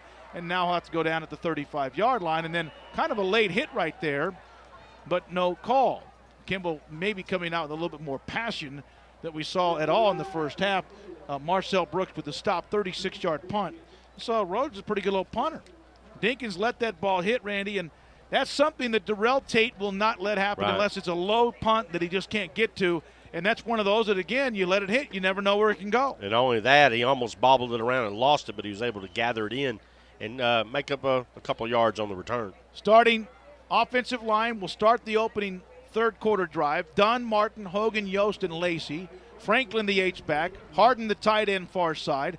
Nelson's the fullback, and Luke Wagner fumbles the snap. Now, they're up 38-0. If you're a coach, what you want here from your first team offense is a nice, crisp drive and get the heck out of there and let everybody else play, and you fumble the snap. Yeah, you have to be clean, and that's just a lack of focus, clearly. And he's had it happen way too often thus far in the young season. A couple times against Lufkin, a couple times last week. That's the first time tonight, but, I mean, that kind of play needs to be totally done away with. Luke has to play better focus on the snap. Yeah, and what also happens is he seems like he fumbles it and then he kind of starts leaning while he's trying to run with it instead of just landing the football and losing a couple of yards. Here's play action to the near side, sets up. He has a man sideline, caught Harden, 50, first down, 45, sideline, runs over a corner down to the 30-yard line. Beautiful throw, nice pattern. First down at the 30 and a gain of 36 yards. He was also trying to get, I think, Franklin out of the backfield on the right flat, but he went off to his second check, and that's a pretty good throw and a gain of 36 yards. Yeah, it was, and nice protection once again from the Lee offensive front. They haven't gotten enough credit tonight. They've done a very, very nice job, and quarterback showing some poise. Wagner showing some poise and finding a wide open Harden coming across the middle. Anthony Nelson in what they call that Liz position. Franklin, the H-back, on the same side. And Wiley takes the counter tray. No, Garcia bounces outside. What a move, 25. First down inside the 20. How about this young man? Gives him some quickness on the perimeter. Carlos Garcia knocked down by Quamarin Washington, but a gain of 11 yards and a first down.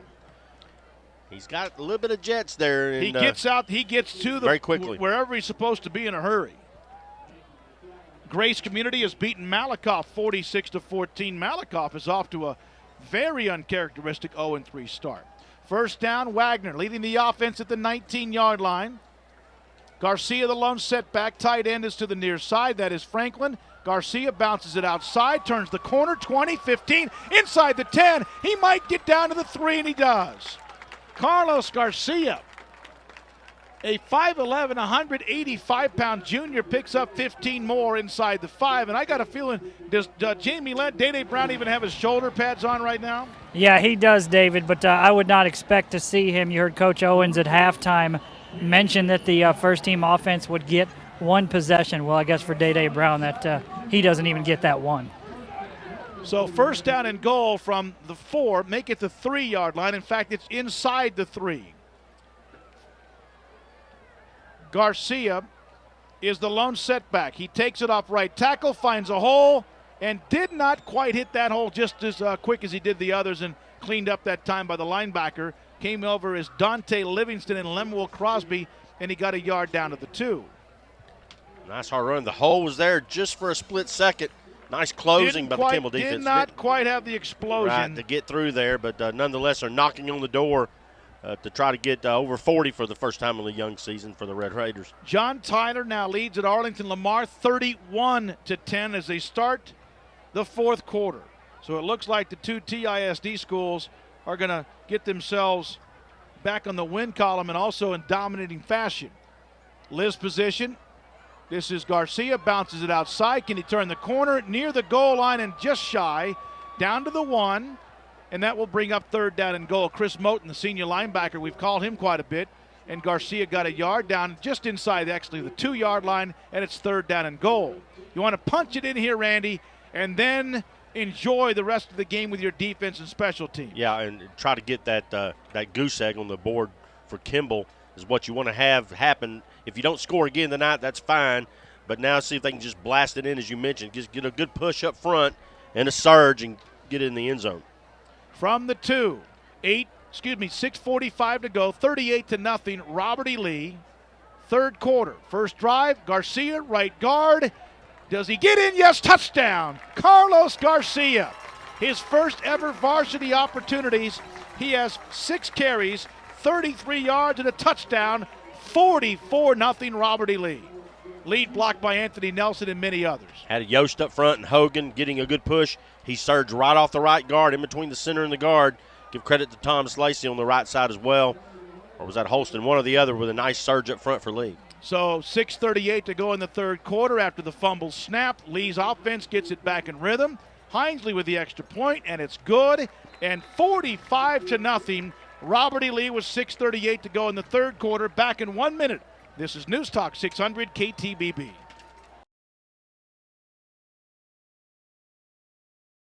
So Robert E. Lee's making this look easy, 45-0 with 6:38 to go in the 3rd quarter. Opening drive, 3rd quarter. That's what Mike Owens wanted to see, and he got it. 6 plays, 66 yards, and 353. Mixing a pass play or two with some nice running, and capped it off with Carlos Garcia's first touchdown as a Robert E. Lee Red Raider. Lee is now just in complete control. You don't see many of these kind of scores with some of the teams that they've played. There were some teams that used to put up some big numbers in those late 90s and early part of this decade. Kimball's got a player loose on the kick return outside the 32-yard line. That's a nice return by Alex Thomas. I believe that was Thomas that got out to the 32-yard line. Actually, that was a return by Kelvin Dunn. But Kimball does have nice field position. For the first time outside their 30, have they run a play in Lee territory tonight? No. Could you take a little longer to remember that? Hey, Jamie Lentz got an injury update. Jamie? Yeah, adding injury to insult for this Dallas Kimball Ball Club. Their starting quarterback, Bo Kelly, out with a left ankle injury, and their punter, Brandon Rhodes, will come out here and play quarterback the rest of the night.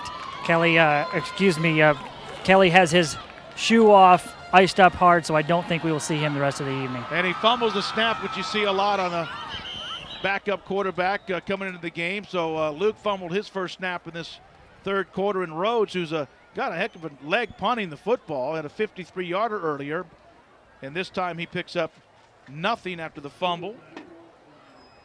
Rhodes, by the way, Brandon Rhodes, number 11, also is a part of the kick returns. Simon Blaylock or Cordero, Craig? Cordero Blaylock, the junior defensive end, on the stop. Also see Josh Williams. Remember, he had a fumble recovery in that game against Lufkin that could have put the game away in the third quarter, but they did not capitalize. He's playing left defensive tackle here. Second down and 10. Kimball at the 32-yard line. Rhodes, the quarterback. Offensive line now in their snap, in their stance, and he fumbled again. And the ball comes loose, and he will get maybe a yard or two. And that's the problem because, Randy, the backup quarterbacks rarely at any level get any snaps during practice. Well, we've seen it with Lee's Brandon Ross when he came in a couple weeks ago against Lufkin, took the one snap and bobbled it and fumbled it. Was able to fall back on it. And tonight, yeah, you're seeing this problem with Kimball. Kimball's just in total disarray and just a lot of issues to deal with for them. And Lee's taking advantage of it tonight and really just punching him in the face pretty John Paul Camp, middle linebacker. Glasky and Skiley, the linebackers on the near side. Bailey Florence is the safety. George and Johnson, the cornerbacks. On third down and 9 for Rhodes, under center, split backs behind him. Takes the snap, rolls out to the far side, has a little room to run out to the 37-yard line and a gain of about 5 yards. Looked like he had more room there than he did, but the lead defense comes up again, and I think that was Ben George involved in that tackle along with Hunter Glasky. And short yardage, Kimball brings in Rhodes, will now just go from under center to take the snap for a punt. And Darrell Tate back to field the punt for Robert E. Lee. That's the 6 3 and out tonight, pitched by the Lee defense against Kimball's offense. They've had just the one first down on the pass play, and then Lee gets the long punt return right thereafter after Lee stops them soon thereafter on set of downs. Brownsboro has beaten Spring Hill 41-40. Here's the punt by Rhodes and another good one. Tate will catch it at the 30, turns the corner, 35, and will be tackled down at the 44-yard line. Nice punt, nice return. Everybody did their job, nice coverage, and Lee will take over at the 45, a 33-yard punt by Rhodes, and a 14-yard return by Darrell Tate. There's a flag down on the far side near the line of scrimmage, and if this is offsides against Lee, it could be an automatic first down. Gene Malloy, the referee tonight, procedure call against Kimball, and Lee will decline it and just take it right there at the 40-yard line. And now, guys, we got here's a key deal here. Chris Dinkins is in at quarterback. Now, this is a young man that they wanted to work him during the offseason. This is a couple of things. One, he's a great athlete. He starts at free safety. Two, he can run. He gives him a different look here. Luke Wagner's had a very nice first half, but they're going to probably use him kind of like you would see in the McFadden, kind of the hog position. From midfield, Lee with the first down and a 45-0 lead on Kimball. 3:48 to go third quarter. Dinkins takes the snap. He hands it off, and there's a whistle. He tried to get it to Aaron Myers, who had that long touchdown in the scrimmage against San Marcos, but there's a flag and 5 yards. That's what, the second penalty against Robert E. Lee? That's 3. They have 2 10-yard varieties and the 1-5 now. 3 for 25. Traylon Shedd had a big night, 325 yards on 22 carries. And I believe one of those touchdowns was of 96 yards. A great-looking running back from Cayuga. 1st and 15. Dinkins in that hog position from the 45. Takes the snap, wants to run outside. He does. 45 midfield. This is why you see this spot.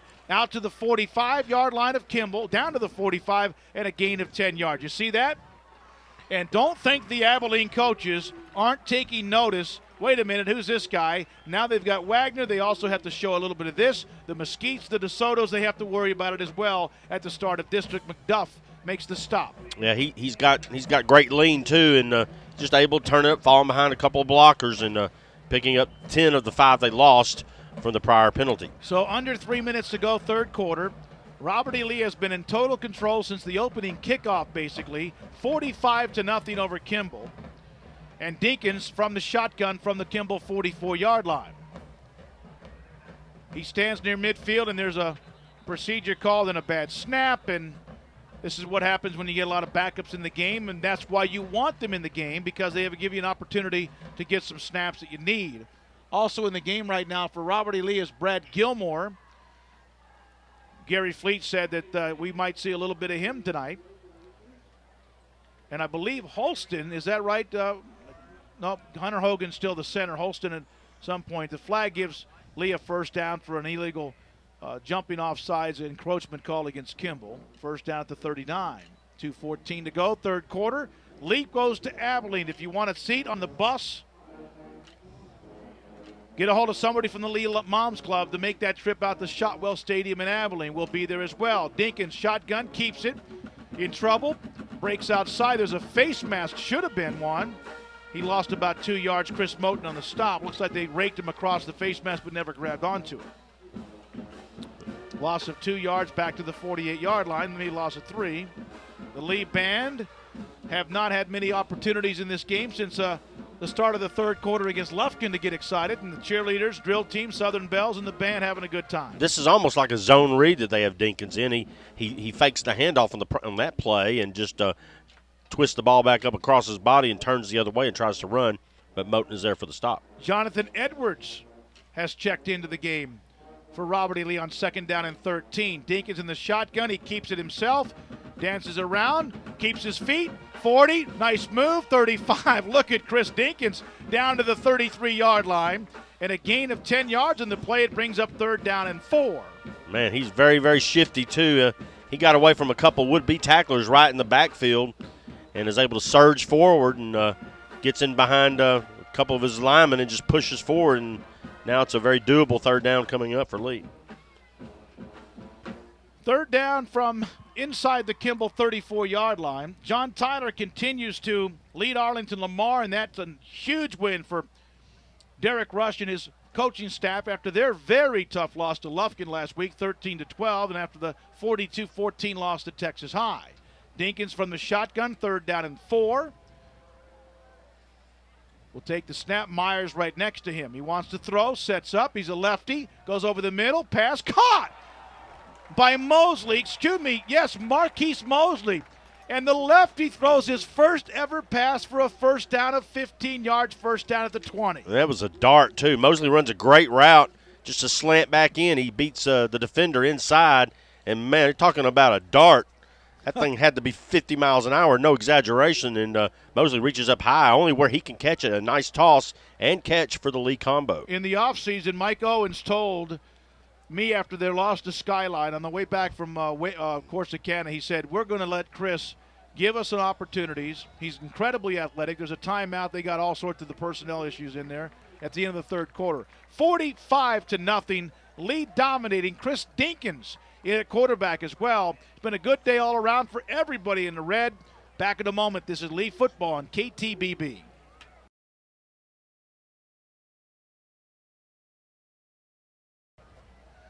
And we've also mentioned Gilmore in. Hunter Hogan stays there to play the center position.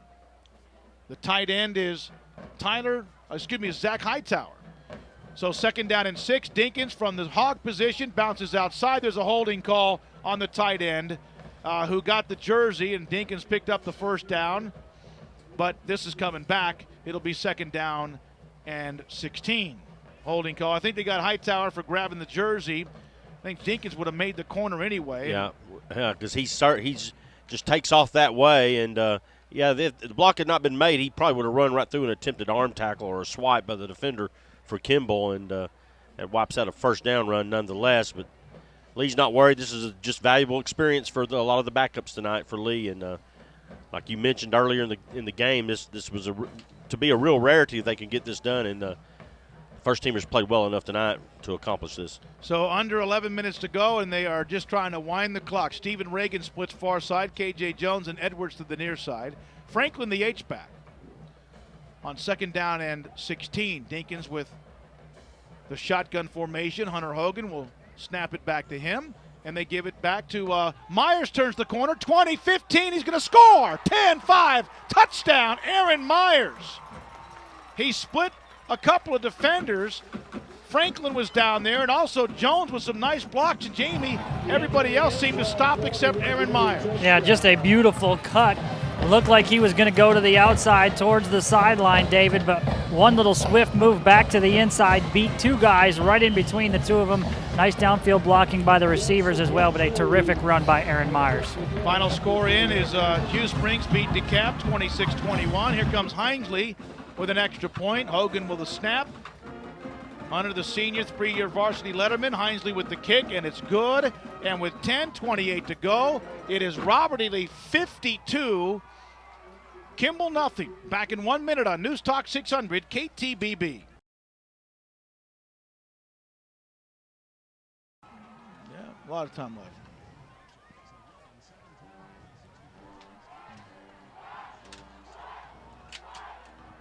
Here's the kickoff return by Alex Thomas for Kimball, and he's dragged down as almost every return except one has been inside the 20-yard line. Calvanthony Collins was involved in that for Robert E. Lee, and so was Damian Morgan and Nick Harden, the tight end. There's a lot of players who have really played well on special teams. I also saw Ubong David and Taylor Reed involved as we try to get as many names as possible for this Lee football team that has just completely throttled Dallas Kimball. Randy, Mike Owens' teams, even in their best of years, they put up some numbers against a few people, naming Forrest and a couple of others, but they're on the verge of putting up some monster numbers if the defensive touchdown occurs or something else. It's 52-0, 10 minutes left.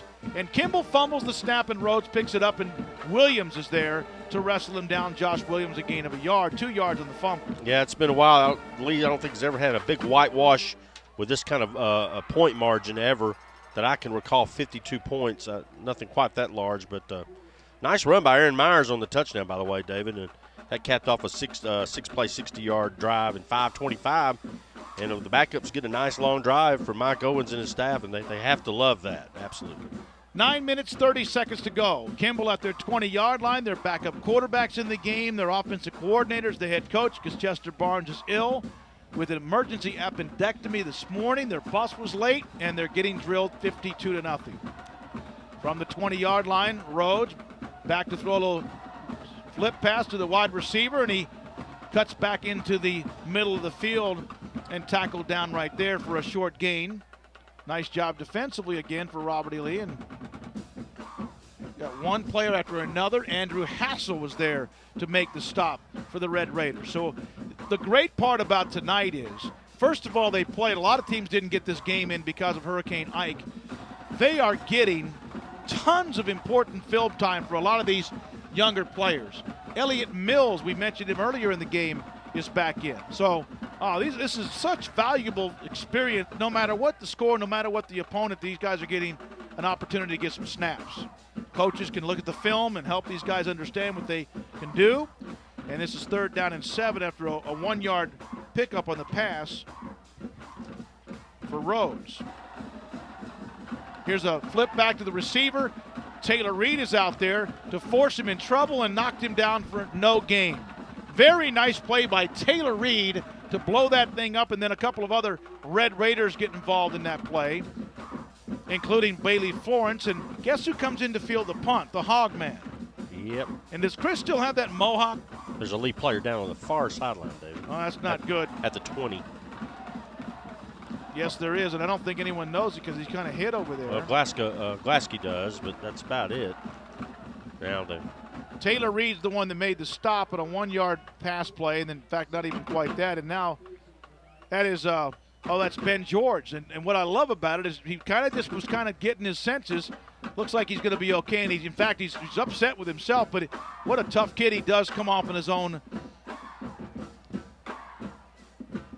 power and slams his chin strap to the side of his helmet. I think he may have just maybe taken a kick to the shin, or maybe just needed to kind of, you know what, I don't feel good right now. Leave me alone. I need a couple of minutes.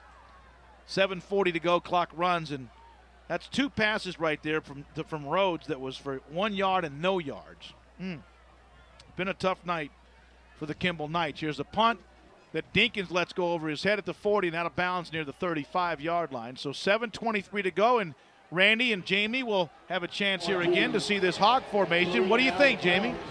Well, I love that Chris Dinkins is getting the experience. As you guys mentioned, later on down the road, he might get the chance, or he might decide to change things up a little bit and get in there so the Red Raiders are able to see what he can do. And for Dinkins, it gives him the experience of getting out there in live action. And also just for the other coaches that have to scout this Robert E. Lee Ball Club. That means every day in practice, they're going to have to waste some time preparing for Chris Dinkins, which means they can't prepare for other things the Red Raiders do. And now it's time for Brandon Ross to take the snap, and he hands it off to the tailback for a couple of yards outside the 37-yard line. So a lot of players getting a lot of snaps, and that ball that time went to Chris McClelland, who picked up a couple of 3 yards. Boy, this stat sheet is miserable looking with all the names. And it's good because it's nice to see Edwards and McClellan and all the names, Mills and others that are getting a chance to play quite a bit tonight. From the 38-yard line, Brandon Ross takes a snap. This is McClellan, cuts it up the middle. Flag is down. That's going to be a holding call from the referee, I would think. And also, by the way, as Greg Holston is now at center, but this is going to come back. McClellan goes, wait a minute, I'm trying to pick up some yardage here. Remember now how things change. It was 2 weeks ago tonight, Randy and Jamie, that Ross had to come in for one and snap when Luke Wagner went out for a second and fumbled the snap. Remember that? And here we are. It's a much different situation. Well, it's good that he's getting some valuable playing time, too, because as we well know, if anything happens to Luke and Chris Dinkins, God forbid, it's going to be on his shoulders. So, rip formation right, up the middle. This is Garcia, leans out to the 32-yard line for about 3 yards. As Lee's just trying to run that clock as fast as they can. 6 minutes and 10 seconds to go in the fourth quarter. Robert E. Lee 52 and Kimball nothing. Garcia now has 35 yards on 7 carries. Day finished the first half with 12 carries for 74 yards. Nelson had 4 for 37. Wiley had 2 for 26. And it's 3rd down and 12. Ross with Hightower, the tight end. Oh, excuse me, this is a handoff deep to Myers. That time, T.J. Scholler, who was a part of that spring game. T.J. Scholler took the snap. So they have now had 4 quarterbacks take a snap in this game. Wagner, Scholler, Ross, and Dinkins. And Garcia Myers picked up a couple of more short of the first down. Is this the first punt tonight? Yes. For Brady Jones, who's had a great year, averaging just under 40 yards per punt. What's good is everybody dressed in red on the Lee sideline has played tonight, without question now. Everybody's gotten into the game, and I would imagine every player has, and that's a bonus to have. And a great punt by Jones. Rhodes bobbles it, picked up by Robert E. Lee's Garcia. Nope, check that. John Paul Camp. So Rhodes, who just punted to a quarterback to quarterback when Dinkins let it go out of bounds, had that one go right off his chest. And John Paul Camp, we've called him quite a bit tonight, recovers for Robert E. Lee inside the Kimball 30-yard line. 39-yard punt by Jones, and a nice punt right off the bench. That's the first time we've seen him tonight because they haven't needed the punter tonight. John Tyler, that's a final now, has defeated Arlington Lamar 37-10. The last playoff victory they had was against Arlington Lamar in the year 2000 before they lost to Katy in the championship game. So JT's had some success against Eddie Peach in his 300 and some victories. Timeout on the field. We'll take one with him. 4:48 to go, fourth quarter. 52-0 lead, back in 60 seconds.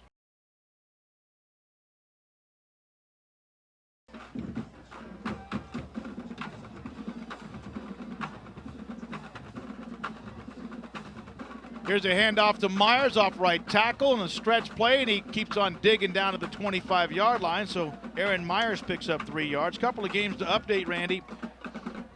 Gilmer beats Liberty Ilo 28-14. Dangerfield's lead against Salina now with 6:38 left is down to 28-20. I love the text message we just got.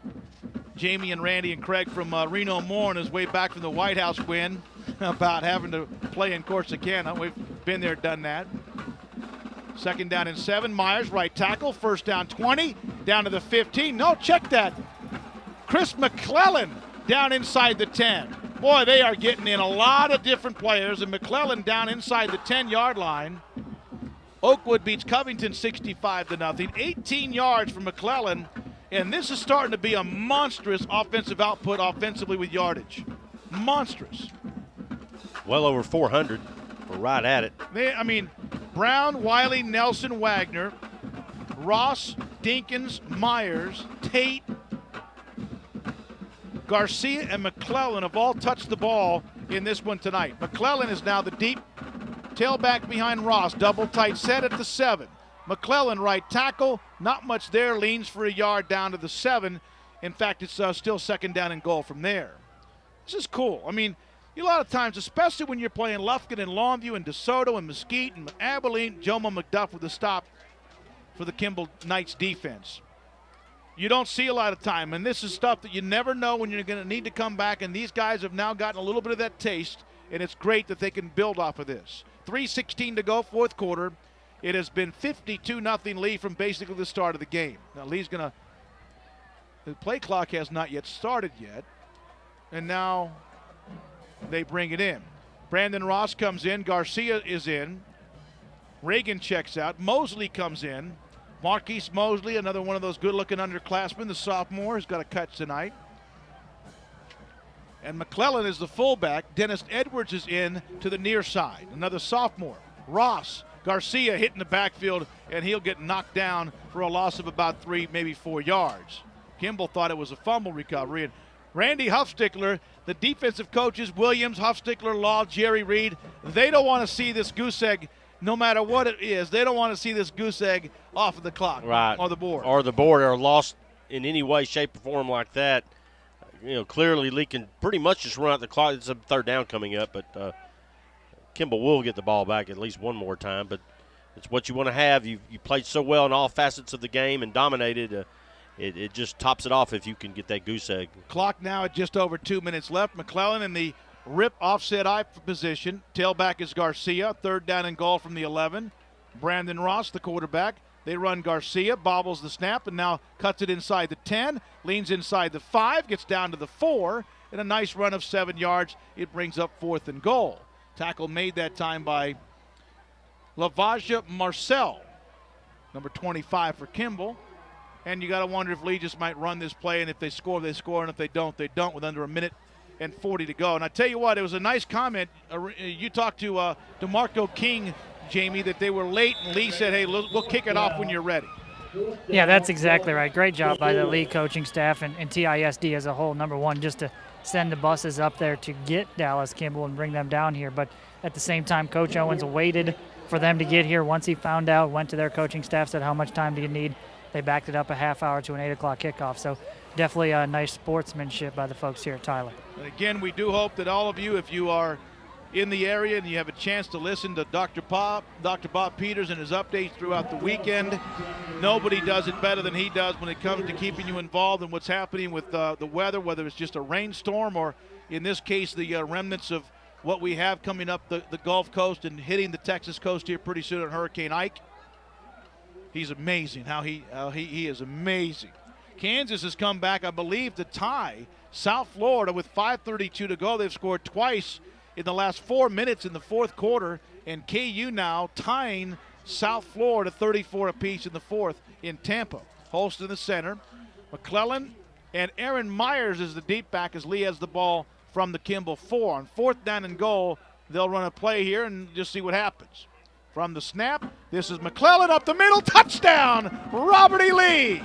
McClellan on a little trap play, and Lee leads 58-0, a minute 18 to go in the game. Wow. Nice burst up the middle by McClellan, and great blocking up front, a nice red surge, and Kimball was just outmanned again, and Lee just topping off a cherry on top, so to speak, McClellan, the third string running back, gets in and scores his first varsity touchdown too. A big night for the Red Raiders. This is the kind of win, David, that helped to regain some confidence, clearly. Well, it sure helps you in the points for column. There's no question about that. Here's the extra point by Hinesley is good. And Robert E. Lee leads Dallas Kimball 59-0. Everything on that drive and most of this entire second half has been on the ground. Back in 1 minute on News Talk 600 KTBB.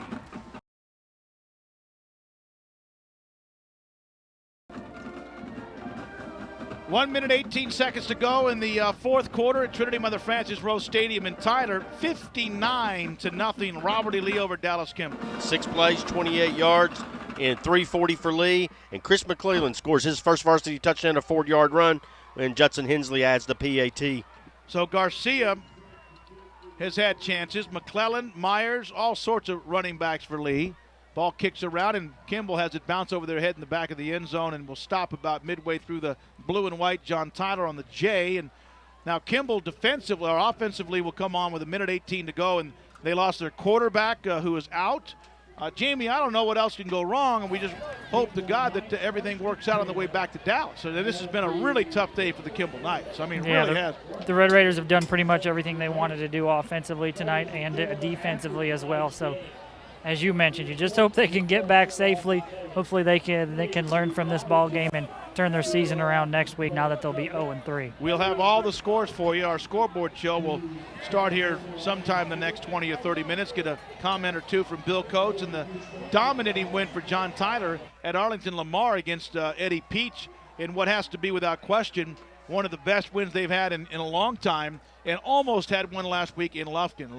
Now a late player on for Kimball, and Gene Malloy is nice enough not to start the play clock until they are ready to do so. So 1 minute, 18 seconds to go in the game. It's 59-0. Lee scored in the 50s against Lufkin back in the early 90s. They scored in the 50s against Naaman Forest in the playoffs of this decade. And we'll get into a couple of those totals. They had 57 against Marshall in 1992. Here is Rhodes. He's mixed up. He's in trouble, and he's sacked for a loss back inside the 15-yard line. My goodness, this is just complete domination. Tackle made by Andrew Hassel. Longview now leads Evangel 45-22 late fourth quarter, a loss of 10. It can't get worse than it does. They're not much above in positive yardage either, David. I wouldn't think. They had 2 yards at the half. Minus 10 on that play doesn't help. Somewhere in the neighborhood of 15 to 20 yards total, if that. This could be, yeah, it's 12. It's bad. 16, there's 10. Minus 13 yards rushing. I have him for 16 yards passing, so right at about 3. 3 yards. Yeah. 1 yard in the second. Redwater beats Dirks 20-13 tonight. And this could be the last snap of the game. And got to give Brandon Rhodes a lot of credit for being able to just come in there and take these snaps, double tight set. He'll hand it off, and this should be the last play of the game to the tailback, Baker. And with 10 seconds left, that probably does it. He got no yards. And Robert E. Lee, after 4 consecutive losses, and it's been a long time since back in late October when Lee won a game, lost to Mesquite, lost to Skyline, lost to Lufkin, lost to Longview, and tonight they completely throttle Dallas Kimball 59-0 with Abilene, the number 5 team in the state, coming down the pipeline next week at Shotwell Stadium. We'll hear from Mike Owens with Jamie Lent in our postgame as Robert E. Lee runs up a 59-0 victory in complete domination against the Knights of tonight, the head football coach DeMarco King. And again, our thoughts with Chester Barnes, the head coach, and hopefully he's going to be okay after that appendectomy earlier today. It has been a tough night for the Kimball Knights, no question about it. Mike's talking to DeMarco, I'm sure, probably trying to give him some advice. Mike now has won 187 games in his career, 97 victories at Robert E. Lee, and including tonight's win. And here's Jamie with Mike. Well, Coach, you put up over 50 tonight. Your defense pitches a shutout. You score offensively, defensively, special teams. Was this a complete win for your ball club here tonight? Well, it's the same story for them that it was for us last week. I mean, they turned the ball over multitudes of times, gave us great field position, and then we played pretty intensely. Our defense course, did a great job all night. Kicking game did a great job. And then offensively, we had a few bright spots. So I think we're making a little progress. In the second half, you wanted your team to play clean and stay focused. Do you feel like you got that done with much of the second half with second and third string guys in there? Well, yeah, I think because the second and third string guys want to play, so when they go in, they're focused. They're going to play hard. Just like, I wasn't really interested in scoring down there that last time, but, you can't tell third string running backs not to score, and he wants to score, so he did. And I would never tell him don't do it, but that's just the way it is. How nice is it as a coach to reward those younger guys or guys who don't get the experience, who work hard and practice every day, to let them get out there and score late? Oh, that's great. I mean, that just keeps them going, keeps them motivated. You give a few minutes to a couple of guys that work harder than anybody else during the week. They come back strong the next week, thinking that, well, we do this again, I get to play some more. So, it's good for them, and I appreciate Kimball's effort.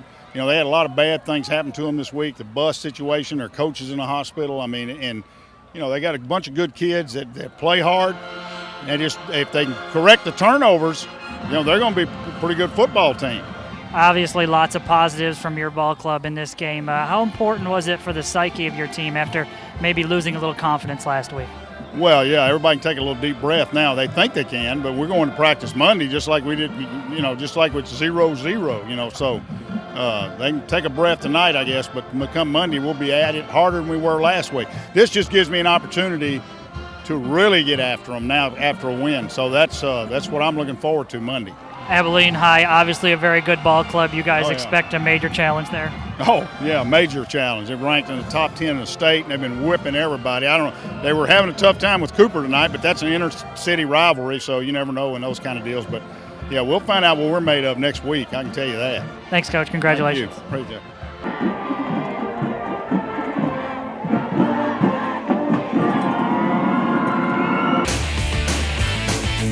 Thanks for watching Robert E. Lee Football, presented by TISD and Suddenlink Media.